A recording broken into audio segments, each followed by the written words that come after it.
A really popular, really well-made email finding tool is called hunter.io. Let's go ahead and go to that site right now. I love Hunter because it really does a lot for a little money. If you go on over to the pricing tab, you'll see you have a free plan that gets you 100 emails every single month, which is a great value. If you want to pay for their starter plan, $49 a month, it gets you 1,000 emails. So this is a really good price for some stuff that's really valuable for your business. Okay, let's go back to the main site. This main site is for if you want to have a company mention you. Let's say you really want to get your startup in TechCrunch. You can go ahead and type in just the domain. See, it automatically completes. So let's do techcrunch.com. And what that's going to do is it's going to pull up the emails that it has found most commonly, most likely to be working. So let's see, okay. We've got this first email, verified, verified, verified. It has this check mark. What you're going to see up top here is the most common pattern that Hunter has identified for the different formats. A very big company like a bank or the like will often strictly follow this pattern more or less. Smaller startups can have, just a first name for someone very important, a first and a last name for later hires, etc., etc. But this pattern is nice for getting a feel for how most, or at least the plurality, work.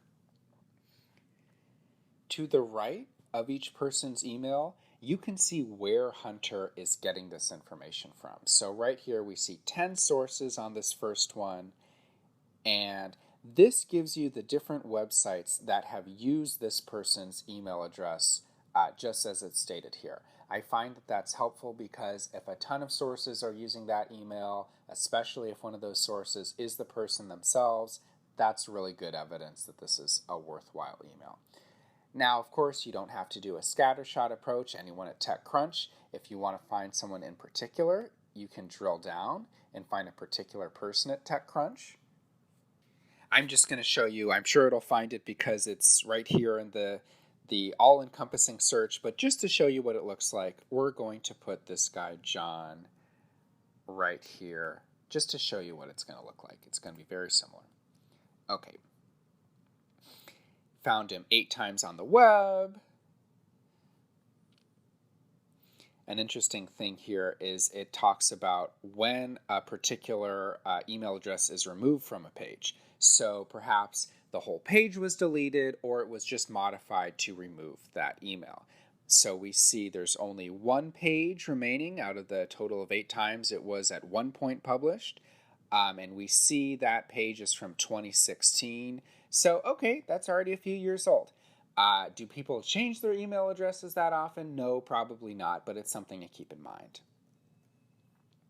Okay, if we scroll up, if you go to Finder, this takes us basically to that same thing we just did if you want a particular person at a particular company rather than a scattershot approach.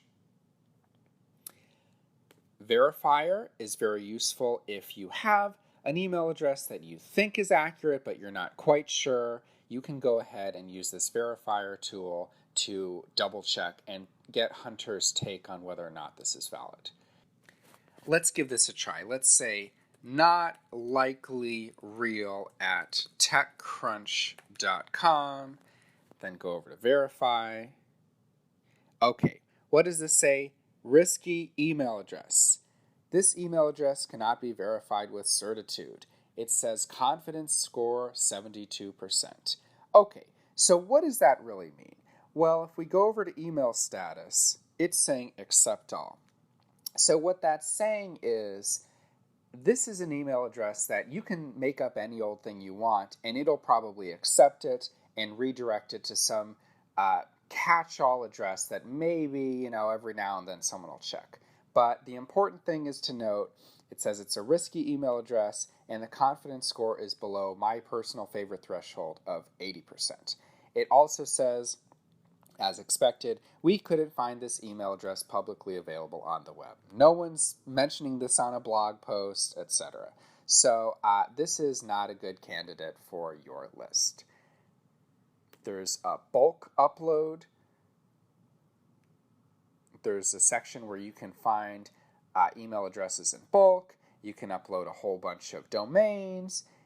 You can verify people's email address. You can find the email addresses of a whole bunch of people from a list of names and companies. This is all very good if you're going through, say, news articles about a similar niche to what your startup is in or your website or other service. You can find a ton of people, put them all in a list, and quickly upload them. If you click Email Finder, New Bulk, you can give this a name, May articles about cloud storage, whatever you like.